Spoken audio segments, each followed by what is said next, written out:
Saudações, pessoas. Eu sou o professor Otero.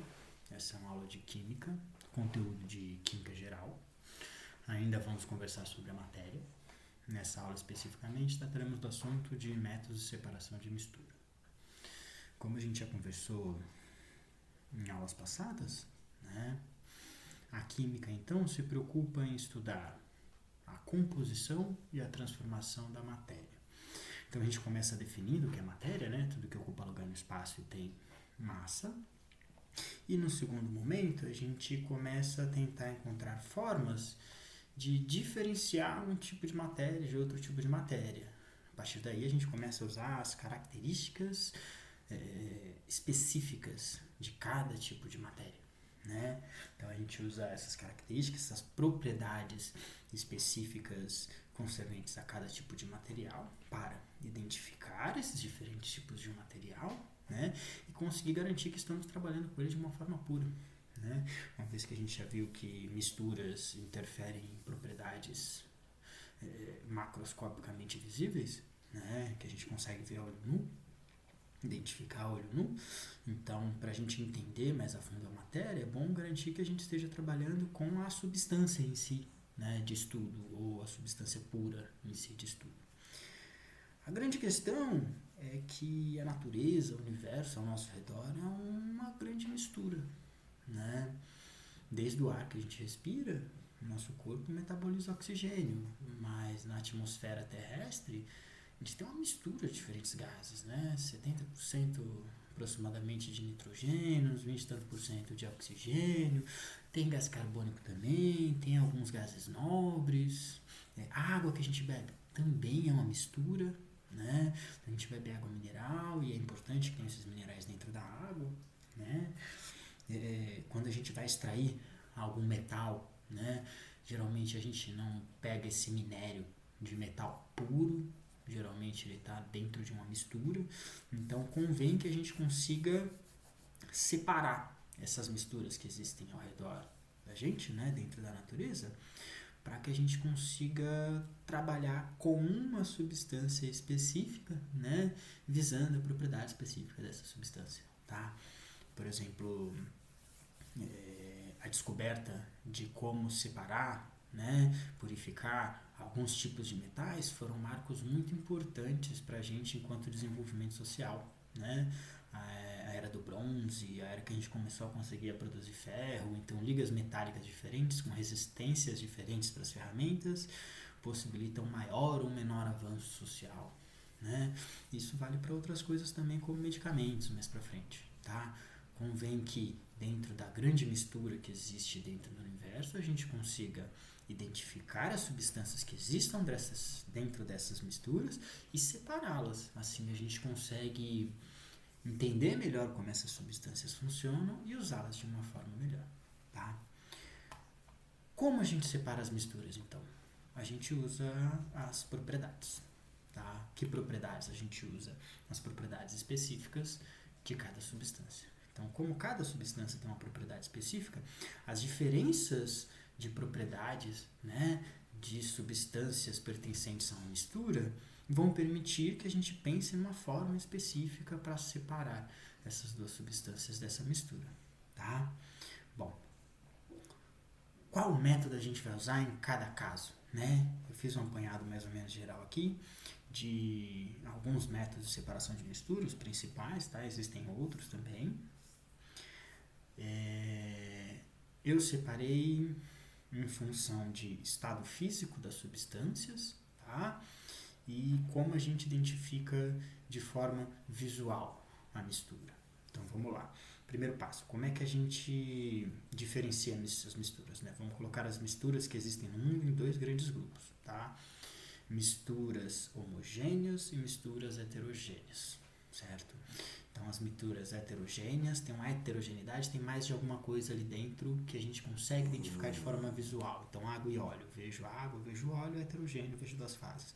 Água e sal se misturam, eu não sei que tem água e sal até que eu experimente aquela água, ou que eu tente ferver aquela água e afira o ponto de fusão, de ebulição dessa água, né? Então isso seria uma mistura homogênea. tá? Então vamos separando esses dois grupos. A partir daí a gente começa a conhecer os métodos de separação de mistura. Então vamos lá.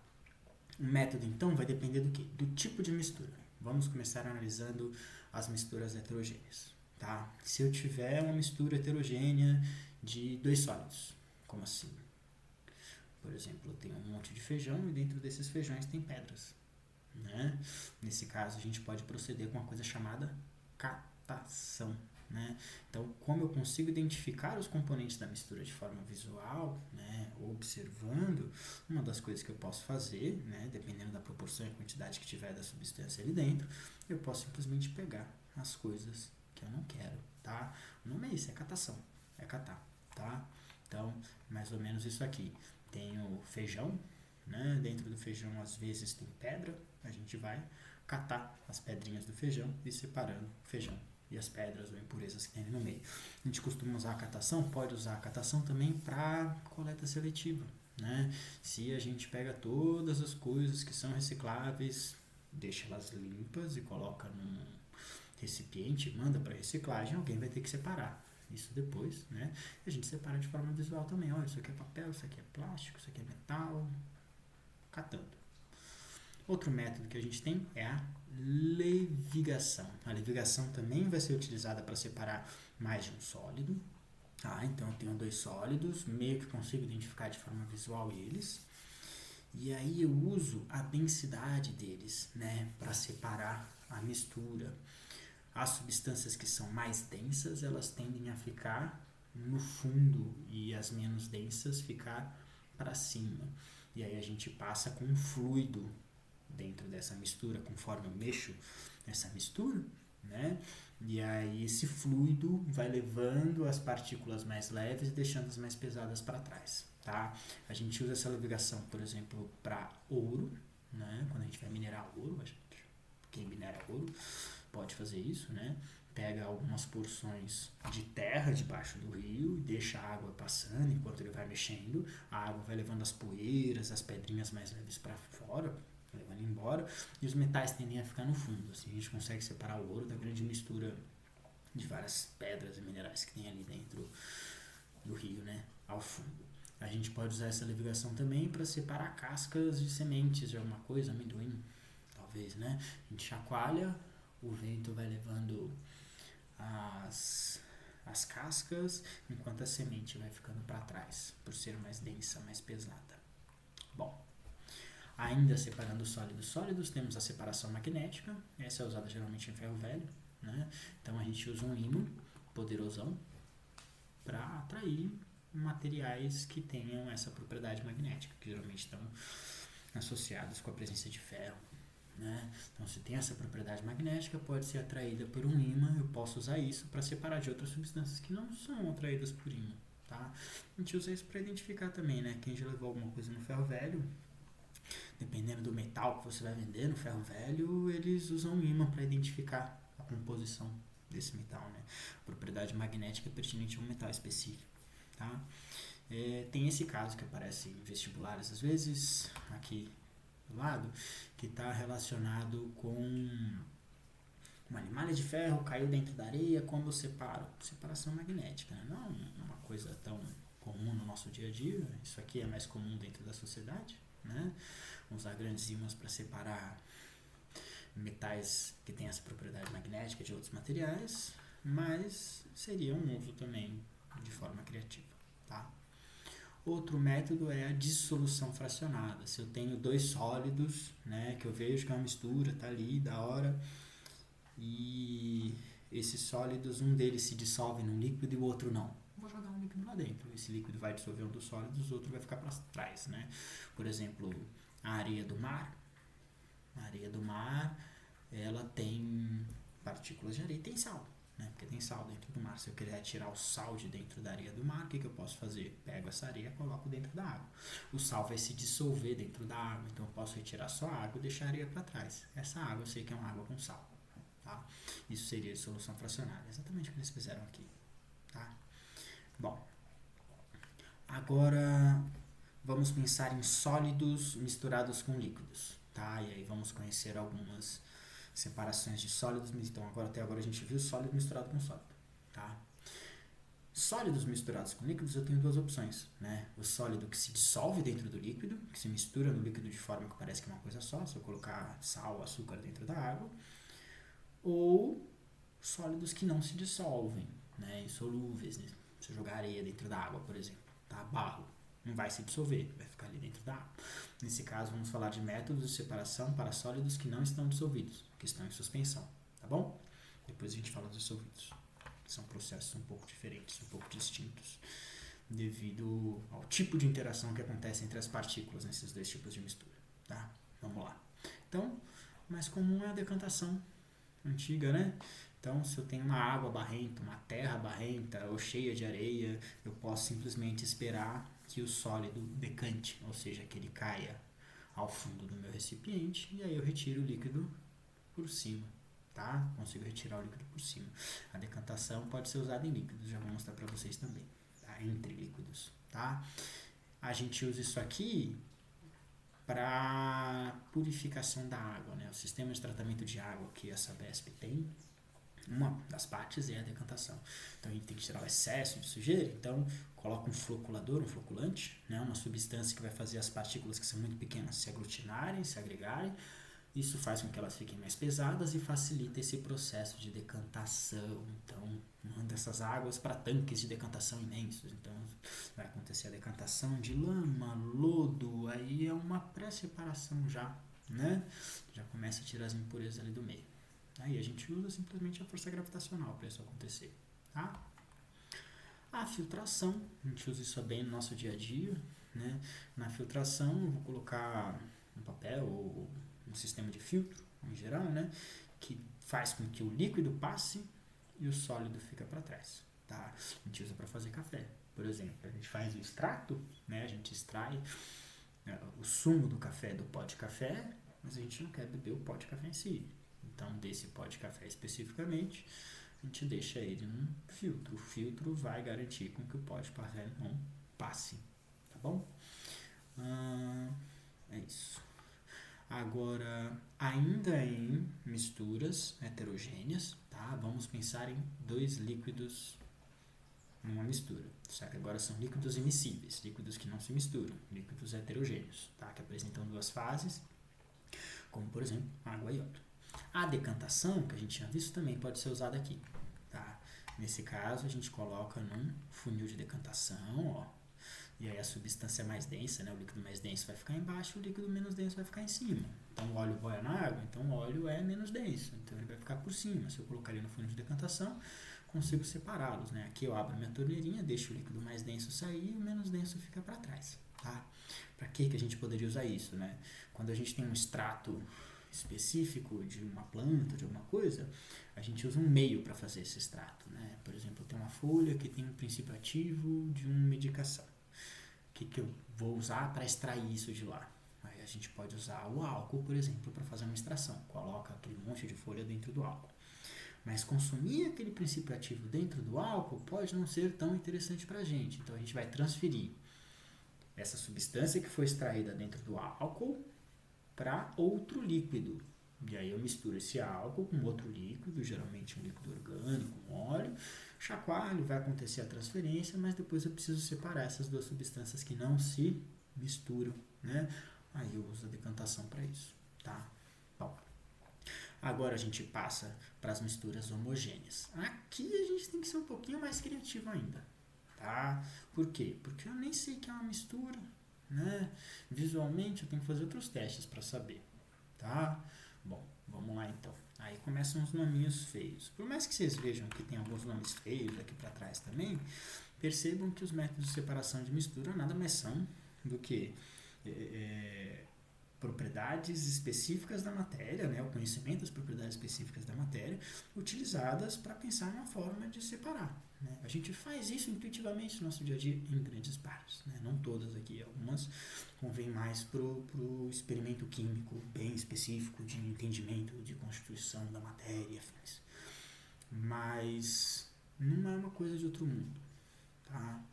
Claro que a primeira pessoa que pensou nessas separações, às vezes, a gente tem que dar um crédito de criatividade ou dois, né? Porque realmente, mas não é tão difícil de entender o que acontece uma vez que vocês já conheçam as propriedades específicas da matéria e como elas influenciam a matéria, tá? Vamos lá então. Então, em misturas homogêneas, vamos começar com misturas de sólidos com líquidos, mas agora esses sólidos estão dissolvidos dentro do líquido, né? Sólidos dissolvidos dentro do líquido, a gente não consegue separar por filtração, tá?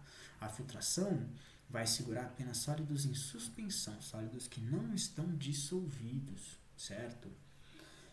Quando eu tenho uma substância dissolvida dentro da outra, o grau de interação é bem maior do que uma substância simplesmente em suspensão, tá? A interação é mais forte. Então, se eu passar essa substância que está dissolvida dentro da água num filtro, a substância dissolvida vai junto com a água. Então, se eu filtrar a água com sal, vai continuar tendo água com sal depois. Então, se eu pegar a água do mar e colocar no filtro de barro, minha água vai continuar salgada. O que o filtro de barro vai reter? Partículas de areia, talvez algum ser microbiano que tem ali dentro, né? Dependendo do tamanho dele. Então, aqui a gente já tem que recorrer a algumas propriedades específicas, tá? Mais fundamentais. Aí a gente recorre ao ponto de fusão, ponto de ebulição, né? Então, a gente faz uma coisa que a gente chama de destilação. Quando eu vou separar um sólido de um líquido, que o sólido está dissolvido no líquido, a destilação é conhecida como destilação simples. O que eu faço? Pego, por exemplo, água com sal que tem aqui, eu vou aquecer o meu sistema até alcançar o ponto de ebulição da água, tá? Considerando que é água e sal. A água vai evaporar, ela vai passar por esse tubo aqui a gente deixa a água corrente ao redor, né? Que não entra em contato com o vapor que está passando aqui dentro. Esse vapor vai resfriando lentamente conforme passa pelo cubo e condensa novamente no formato de água, tá? O sal, que é a substância que estava dissolvida, tem um ponto de fusão muito elevado, lá para 800 graus Celsius, 900, é bem alto. Então, nessa temperatura de 100 graus Celsius, ele vai ficar sólido, então ele fica para trás, ele não vai junto, né? O que está acontecendo? Uma separação. Então, eu estou separando um sólido dissolvido de um líquido. Tudo bem? Esse é o processo de destilação. Hoje em dia a gente compra destiladores parecidos com esses, tá? A gente pode até montar isso aqui no laboratório, mas é mais prático comprar um desses se a gente usa isso com bastante frequência, né? É o mesmo princípio, só que aqui ele aquece a água aqui dentro, aqui tem um ventiladorzinho que ajuda a fazer a condensação da água e a água decantada vai passando aqui por essa torneirinha. Bom, quando eu tenho dois líquidos que se misturam, o que eu posso fazer? Também posso usar a destilação, desde que esses dois líquidos tenham pontos de ebulição com uma diferença mínima, né? Se eu tiver dois líquidos, um deles tiver 98 graus Celsius, é o ponto de ebulição dele, o outro é 97 graus Celsius, o ponto de ebulição deles, o ponto de ebulição é muito próximo. Então, quando eu alcançar esse ponto de ebulição, os dois vão ebulir juntos, né? Agora, se eu tiver uma diferença de uns 10, 20 graus Celsius, fica mais fácil de alcançar essas temperaturas de forma diferencial, né? Por exemplo, se tiver água e álcool, álcool 78 graus Celsius, ponto de ebulição, a água 100 graus Celsius. Então, eu consigo alcançar 78 graus Celsius, permanecer nessa temperatura quem começa a evaporar, a entrar em ebulição, né? É o álcool. A água ainda não alcançou a sua temperatura, certo? Então, ela continua no estado líquido. E aí eu consigo fazer com que o álcool evapore e eu recupero ele do outro lado, tá? Aqui eu tenho uma coluna de fracionamento, tem que ter um cuidado a mais, porque eu tenho que garantir que dê tempo, né, para que essas substâncias se separem. Quando o álcool começa a subir, por exemplo, da mistura de álcool e água, ele por arraste começa a levar algumas partículas de água, né? Então, essa coluna de fracionamento faz com que essa água vá voltando e quem vá fluindo mesmo seja só o álcool, tá? A gente usa uma coisa parecida, né? A destilação fracionada na separação do petróleo também, tá? Na separação do petróleo em geral. Então, o petróleo é uma grande mistura, tá? De vários hidrocarbonetos diferentes, de várias coisas diferentes. Então, a gente pega esse petróleo e a gente tem que separar esse petróleo. Aí a gente usa a destilação fracionada. Pega o petróleo bruto, aquece em uma fornalha de aquecimento e as substâncias que têm um ponto de ebulição menor vão sendo retiradas por cima, lá na minha torre de destilação nesse caso, né? E aí eu vou controlando a temperatura em cada um dos patamares dessa torre, e aí a substância que alcançar a sua temperatura, né, o seu ponto de ebulição, vai liquefazendo, eu vou retirando ele. Os gases eu tiro por cima do meu sistema, né?